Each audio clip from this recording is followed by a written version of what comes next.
சபாவின் 17வது சட்டமன்ற தேர்தல் வாக்குகள் எண்ணிக்கை முடிவுற்ற நிலையில் அம்மாநிலத்தின் முதலமைச்சராக ஜிஆர்எஸ் கட்சியின் தலைவர் ஹஜிஜி நூர் இரண்டாவது முறையாக பதவியேற்றுள்ளார்.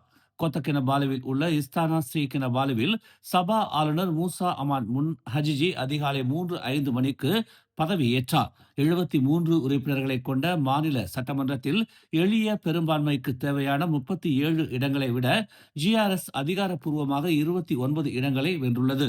இருப்பினும் ஹஜிஜிக்கு 5 சுயேட்சை வேட்பாளர்கள், உப்கோவைச் சேர்ந்த 3 சட்டமன்ற உறுப்பினர்கள் மற்றும் பக்காத்தான் ஹராப்பானைச் சேர்ந்த ஒருவர் ஆகியோர் ஆதரவளித்துள்ளதாக கூறப்படுகிறது.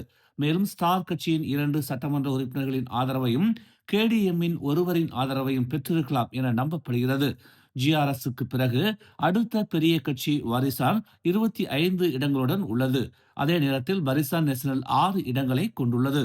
மாநில அரசாங்கத்தை அமைப்பதற்காக ஒத்த எண்ணம் கொண்ட கட்சிகளுடன் இணைந்து பணியாற்ற கூட்டணி தயாராக இருப்பதாக பரிசான் தலைவர் அமாட் ஜாகிர் ஹமீடி முன்னதாக தெரிவித்திருந்தார் என்பது குறிப்பிடத்தக்கது. அமெரிக்காவுடனான அண்மைய வர்த்தக ஒப்பந்தத்தின் கீழ் பூமி புத்ரா உரிமைகள் நசுக்கப்படும் என்ற முன்னாள் பிரதமர் டாக்டர் மகாதீரின் கூற்றை தெங்கு ஜப்ருல் அப்துல் அசீஸ் நிராகரித்துள்ளார். பூமி புத்ரா உரிமைகள் மலேசியாவின் பொதுச் சேவை கடமைகளை பின்பற்றுவதற்கான உரிமையின் கீழ் பாதுகாக்கப்படுகின்றன என்று அவர் கூறினார். புத்ராஜயா அரசுக்கு சொந்தமான நிறுவனங்களுக்கு அவ்வாறு செய்ய உதவவும் அனுமதிக்கப்படுகிறது என்றும் முதலீடு, வர்த்தகம் மற்றும் தொழில்துறை அமைச்சருமான அவர் கூறினார். இந்த ஒப்பந்தத்தில் உள்ள ஒரு பிரிவு பூமி புத்ரா உரிமைகளை மறுக்கும் என்று மகாதீர் கூறியதை தொடர்ந்து தமது எக்ஸ் பதிவில் தெங்கு ஜப்ருல் இவ்வாறு தெரிவித்துள்ளார். கிழக்கு மலேசியாவில் முதல் இடத்தை வென்றதன் மூலம் பாஸ் கட்சி சபாவில் ஒரு வரலாற்று சாதனையை படைத்துள்ளது.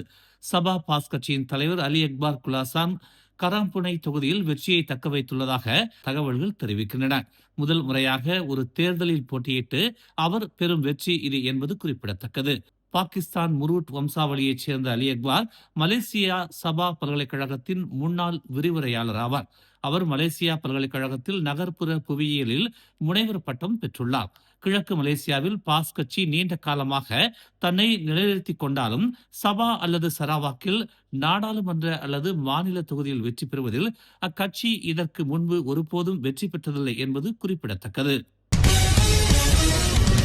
7 மாநிலங்களில் வெள்ள நிலைமை மேம்பட்டுள்ளதாக தெரிவிக்கப்பட்டுள்ளது.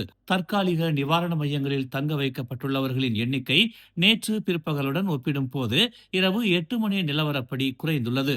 கிளந்தானில் மட்டும் சற்று எண்ணிக்கை அதிகரித்துள்ளதாக பெர்னாமா தெரிவித்துள்ளது. திரங்கானுவில் வெளியேற்றப்பட்டவர்களின் எண்ணிக்கை மதியம் 8345 பேருடன் ஒப்பிடும் போது 6521 பேராக குறைந்துள்ளது. பெர்லிஸில் நேற்று பிற்பகல் 5246 பேர் பதிவு செய்யப்பட்ட நிலையில் வெளியேற்றப்பட்டவர்களின் எண்ணிக்கை 4635 குறைந்துள்ளது. 3 நிவாரண மையங்கள் மூடப்பட்டுள்ளன. ஸ்லாங்கூரில் பாதிக்கப்பட்டவர்களின் எண்ணிக்கை 4458 இருந்து 3473 குறைந்துள்ளது. கிளந்தானில் பிற்பகலில் 1906 இருந்த வெள்ளத்தால் பாதிக்கப்பட்டவர்களின் எண்ணிக்கை 1974 அதிகரித்துள்ளது. கோலம்பூர் சவுக்கட்டில் உள்ள ஒரு ஹெல்த் கிளப்பில் நேற்று இரவு போலீசார் நடத்திய சோதனையில் 203 பேர் கைது செய்யப்பட்டதை அடுத்து மத விவகார அமைச்சர் நயீம் முக்தார் பொதுமக்கள் ஒழுக்கக்கேட்டை இயல்பாக்க வேண்டாம் என்று வலியுறுத்தியுள்ளார். 19 முதல் 60 வயதுடைய 203 ஆண்கள் கைது செய்யப்பட்டதை தாம் மிகவும் தீவிரமாக எடுத்துக் கொள்வதாக அவர் கூறினார். இந்த வழக்கில் மத விழுமியங்கள், சமூக நெறிமுறைகள் மற்றும் நாட்டின் சட்டங்களுக்கு முரணான ஒழுக்கக்கேடான நடவடிக்கைகள் அடங்கும் என்று அவர் நேற்று இரவு ஒரு அறிக்கையில் கூறியதாக பெர்னாமா குறிப்பிட்டுள்ளது.